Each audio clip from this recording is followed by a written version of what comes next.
देवों के देव महादेव के बाद अगर किसी ने इस पृथ्वी पे योग का प्रचार प्रसार किया है वो है गुरु गोरखनाथ जी, जिन्होंने हठ योग का जो उदय हुआ है वो गोरखनाथ जी के द्वारा ही हुआ है। उनके जो गुरु थे मत्स्येंद्र नाथ जी, उनसे उन्होंने शिक्षा ग्रहण की।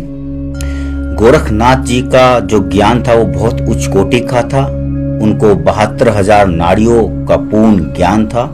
उन्होंने शरीर के भीतर सूक्ष्म ऊर्जा मार्गों का वर्णन किया।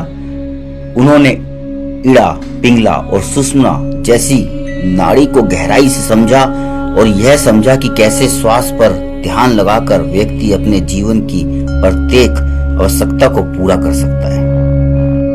इससे पहले अगर हम बात करें तो योग सिर्फ गुफाओं तक सीमित था। कुछ ऋषि मुनि उसको करते थे, लेकिन गोरखनाथ जी ने हठ योग की एक ऐसी नींव रखी जो यह योग प्रत्येक व्यक्ति तक पहुंचा।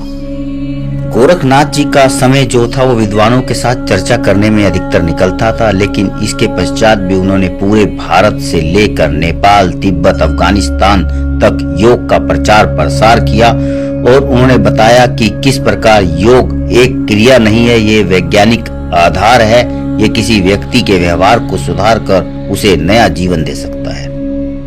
गोरखनाथ जी ने बताया कि किस प्रकार मन को वश में करके पहले शरीर को शुद्ध किया जाता है और उसके बाद योग को अपनाया जाता है।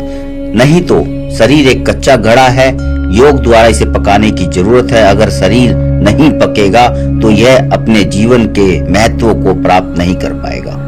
उनके द्वारा कुछ ग्रंथों की भी रचना की गई, जैसे कि गोरक्षतक और सिद्ध स्तंभ पद्धति। अगर माना जाए तो लोगों का मानना है कि सिद्ध परंपरा में उन्हें अजर अमर माना जाता है। उनके पास 8 सिद्धियां थी और 9 निधियां थी। वो हर कला में निपुण थे। उनके पास जो शिक्षा थी वो सब योग की देन थी और योग को उन्होंने बड़े मन से अपनाया। और आपको बता दें, उनके कई जगह योग मंदिर स्थापित हैं, भारत में भी, नेपाल में भी, गोरखपुर में भी एक मंदिर है, देहरादून में चंद्रमणि में गोरखनाथ जी का एक मंदिर भी है और एक योग सेंटर भी उसके पास है, आर योगा स्टूडियो।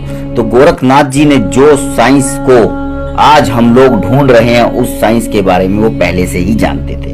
वो बात करते थे शरीर की, शरीर के साथ मन की, और यही पतंजलि जी ने भी कहा था। तो उम्मीद करते हैं आपको यह समझ में आया होगा कि जो आज हठ योग इतना प्रचलित हो गया है वो सिर्फ गोरखनाथ जी की ही देन था। मिलते हैं अगले वीडियो में, तब तक के लिए आज्ञा दीजिए। नमस्कार।